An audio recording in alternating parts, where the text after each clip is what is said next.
have to look at something that has been a part of government since probably before we've been able to understand in our modern scope of time, and that's continuity of government, COG.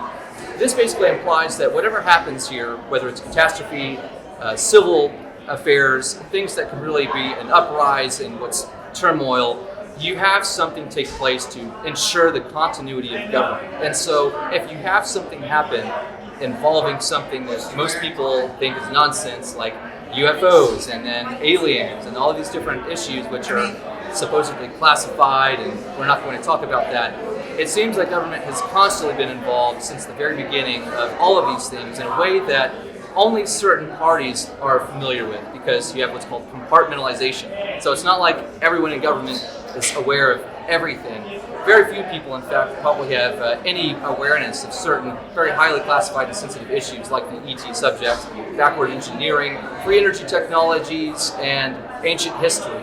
So in my view, I think that when we talk about government, it connects both local to federal to world types of structures, and maybe even beyond. It gives us an idea that there is an authoritative structure beyond what we're presently experiencing. So that right there tells me that government is always going to be connected to the phenomenon.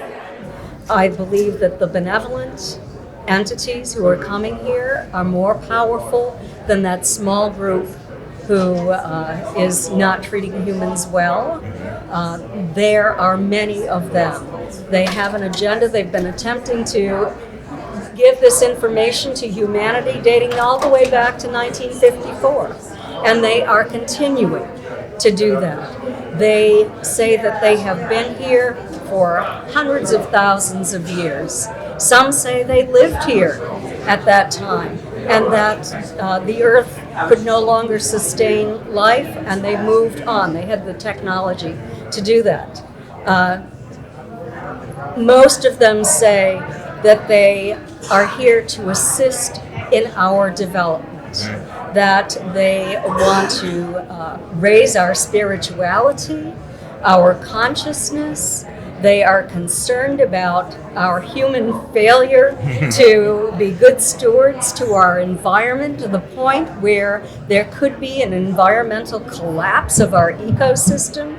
They're very concerned about our use of nuclear weapons that will cause the collapse of our magnetic fields. Right. And that seems to be the basic agenda. They also say that they have been around the world taking samples, human DNA, and there are reasons for this. They say that one of those reasons is to attempt to create a hybrid species that is more survivable.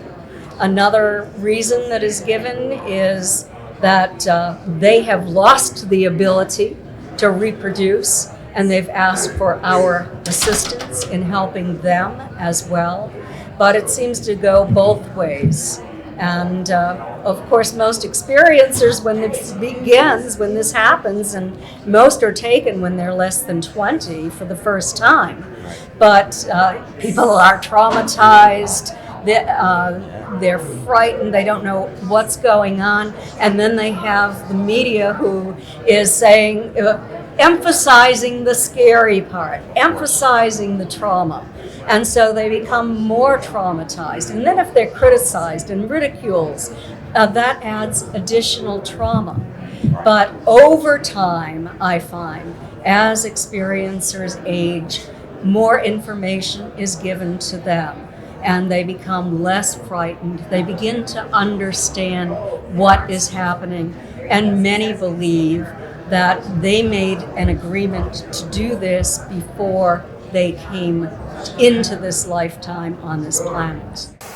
The government is usually involved, not directly, but in terms of in these ET agendas, but usually they're involved to the extent that they're told to stand down in certain areas. And that's a hard thing to understand, people who have not been in government. Government has so many resources, so many activities, so many things going on. And sometimes when there's ET activity going on, the government is just told to stand down. stand down, don't do anything about this set of things, don't do anything over here, and they follow orders. That's what government always does. They follow orders. So in that sense, they're involved in a very passive way. Yes. The end game of all of this, what we're doing right now, is actual contact. And it's not very far away. Public. The public, and like I said, you have to let it will be done not in the old the thinking of saying, I am from outer space, take me to your leader type approach. It would be done with those people that already have been ready for a number of years, maybe through different lifetimes that they know about it. It is really amazing that in my work, I meet people that you will never ever find in this type of meetings that are already in contact with extraterrestrials, and their lineage has always been in contact. So I think that we are here to have confirmation and that we're not crazy if we're a witness to something or an experiencer of a phenomenon that is not classified in the psychological books or the hospitals, because Western medicine is all about big pharma selling you drugs and not acknowledging other potential causes for some of the weird experiences that people have, the voices in their head or whatever. And so now with the indigo children and spirituality and people being psychic or intuitive, sometimes those voices may have wisdom, if they do have voices. I mean, there's a difference between schizophrenia and being psychic. And the whole point is to be discerning.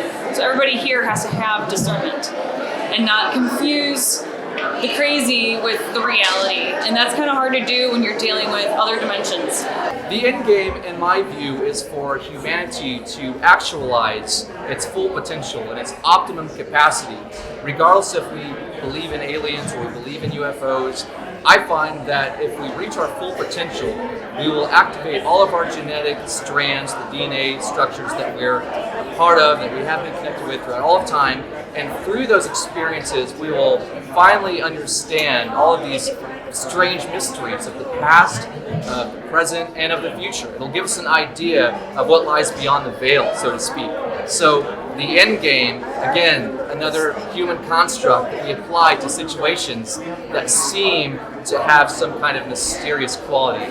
But it may be that it's here with us, and we are also co-creating that existence as it's ever-changing. Oh, definitely. We've been going back and forth to Mars and the Moon since '68. So I know the people that worked on those projects. And so we've had triple PhD Boeing engineers and Skunk Works people come to the ranch, and they've seen the ships at our place, and they say those aren't ours. Just to distinguish between the two, because the ones that are up there are morphing. They're morphing to 3 or 4 ships back to one again, doing things that are just outside the box for you in their technology.